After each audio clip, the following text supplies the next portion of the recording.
E como colocou o professor Dolber, a taxação de grandes fortunas está entre as atitudes urgentes a serem tomadas. O repórter Jomiag conversou com especialistas com a mesma opinião que garantem: a economia pode ser recuperada, as vidas perdidas não. Veja na reportagem. O teto de gastos limita o investimento público e é reajustado apenas pelo índice da inflação. Com isso, as verbas para a saúde estão em níveis semelhantes aos de 6 anos atrás, mas com um problema: houve aumento populacional de 7 milhões de pessoas.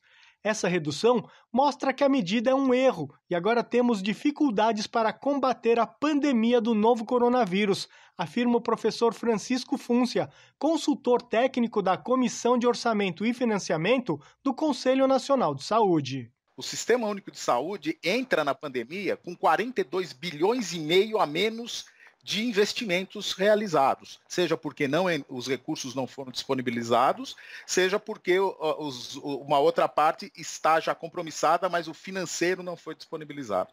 Então, isso é uma situação muito grave e que agora, no momento da pandemia, o que nós estamos verificando é que o próprio decreto de calamidade pública não está sendo plenamente, cumprido por parte do governo federal. Por quê? Porque a gente teve, até agora, somente um pouco mais de 13 bilhões de recursos acrescidos no orçamento da saúde. Hoje o INESC, Instituto de Estudos Socioeconômicos, publicou uma pesquisa revelando que, por causa da emenda constitucional do teto de gastos, houve restrição de investimentos e isso deixou vulnerável o setor de saúde e outras áreas sociais. Livi Gerbasi, assessora política da entidade, afirma que o orçamento do país não pode ser só um planejamento técnico. Não, ele é uma peça política e ele é uma peça garantidora de direitos ou não, né? Então é o que a gente tem que fazer enquanto sociedade, a gente fica sempre olhando para ele e fiscalizando, porque é lá que a gente consegue ver quais são as prioridades do governo. E se a prioridade do governo tem sido o cumprimento de metas fiscais, austeridade, como a gente tem visto, ou se tem sido, de fato, a garantia de direitos. Ex-ministro da Saúde no governo Dilma Rousseff, o deputado federal Alexandre Padilha, do PT de São Paulo, afirma que o teto de gastos está destruindo a saúde no Brasil. E como medida emergencial, o Congresso aprovou um orçamento de guerra, mas o governo Bolsonaro não está utilizando essas verbas. O Ministério da Saúde não precisa respeitar o chamado congelamento, o teto de gastos nesse ano. E isso é fundamental, porque nós precisamos abrir novos leitos de UTI. Os recursos que estão chegando para os estados e municípios é pífio em relação à necessidade de abertura de novos leitos de UTI, necessidade de máscaras, equipamentos de proteção aos trabalhadores e trabalhadoras. Nós estamos jogando os nossos trabalhadores e trabalhadoras da saúde numa guerra sem proteção. Na opinião dos especialistas, para melhorar a situação, é preciso revogar o teto de gastos e fazer uma verdadeira reforma tributária, que seja progressiva, aliviando para os mais pobres e tributando os grandes lucros e fortunas. O que é fundamental é que você tenha políticas públicas que promovam, de um lado, os investimentos necessários para a geração de emprego e renda, para o crescimento econômico.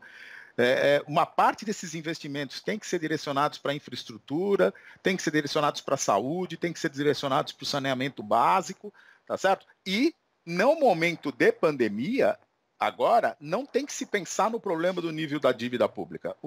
A dívida pública se financia, tá certo? No futuro, quanto mais rápido for a retomada da atividade econômica no pós-pandemia. Então a gente precisa de um relaxamento ou de uma revogação das regras fiscais para o Estado conseguir garantir o seu papel de provedor de direitos humanos e do mínimo de proteção social para as pessoas.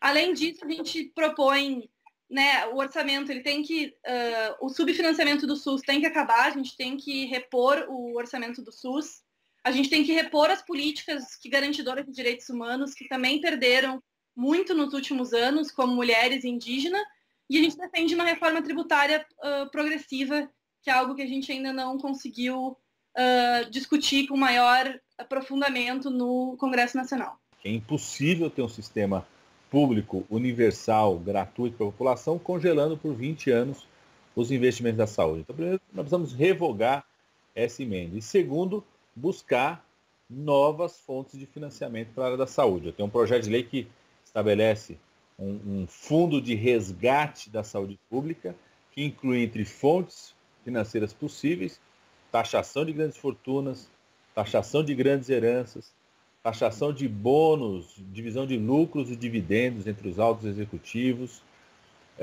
os recursos do pré-sal, recuperar os recursos do pré-sal, que durante o governo Dilma, eu era ministro da Saúde, nós tínhamos conquistado para a área da saúde, foram retirados no governo Temer, recuperar os recursos da saúde para a gente voltar a investir fortemente no SUS.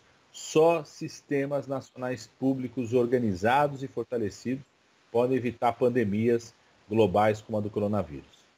Gente, bora fortalecer a TVT? É só clicar em inscrever-se e depois clicar no sininho. Pronto! Assim que pintar notícia nova, você fica sabendo no ato.